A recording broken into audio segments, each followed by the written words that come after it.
அஸ்ஸலாமு அலைக்கும். இன்றைக்கி டேஸ்டியான கல்யாண வீட்டு பிரியாணி அதே டேஸ்ட்டில் எப்படி பண்ணுறதுன்னு பார்க்கலாம்.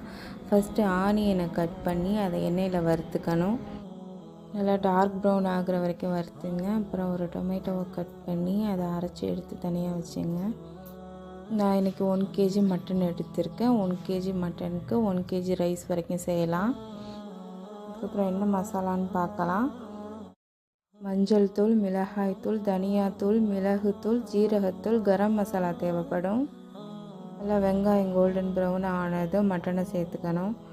மட்டனை சேர்த்துட்டு அப்புறம் 6 ஸ்பூன் இஞ்சி பூண்டு போட்டுக்கணும்.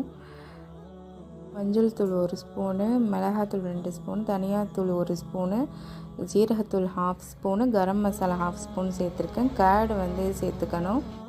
கேர்டு 1 kg ரைஸ்க்கு 100 ml கேர்டு எடுத்திருக்கேன். அப்புறம் 2 டம்ளர் தண்ணி ஊற்றிட்டு பட்டை, கிராம்பு, ஏலக்காய், அரைச்ச டொமேட்டோவை ஆட் பண்ணிங்க. 1/2 ஸ்பூன் அஜினோமோட்டோ ஆட் பண்ணிங்க. தேவையான அளவு உப்பு போட்டு குக்கரை க்ளோஸ் பண்ணிவிடுங்க. குக்கரை க்ளோஸ் பண்ணிவிட்டு 5 விசில் வச்சு எடுத்துங்க. அப்புறம் ஒரு பாத்திரத்தில் தண்ணி சேர்த்துட்டு அதில் உப்பு போட்டு பட்டை, கிராம்பு, ஏலக்காய் 4 ஆட் பண்ணிங்க. அப்புறம் மல்லி, புதினா ஆட் பண்ணிங்க. தண்ணி நல்லா கொதித்ததுக்கப்புறம் 1 kg சீரக சம்பா ரைஸ் அதில் போட்டு வடித்து எடுத்துங்க.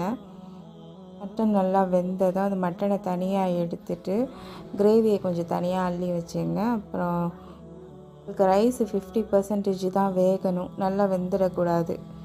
அப்புறம் கிரேவிக்கு மேலே அந்த ரைஸை போட்டு அதை நல்லா சமமாக்கி விட்டு அதுக்கு மேலே அந்த கிரேவியை ஊற்றி ஃப்ரைடு ஆனியன்ஸ் கொஞ்சமும் மல்லி புதினா கொஞ்சமும் போட்டு தம்மில் போட்டு மூடி வச்சுருங்க. ஒரு 15 minutes தம்மில் வச்சு எடுத்திங்கன்னா பிரியாணி ரெடி ஆகிடும். நல்லா உதிராக வந்திருக்கும்.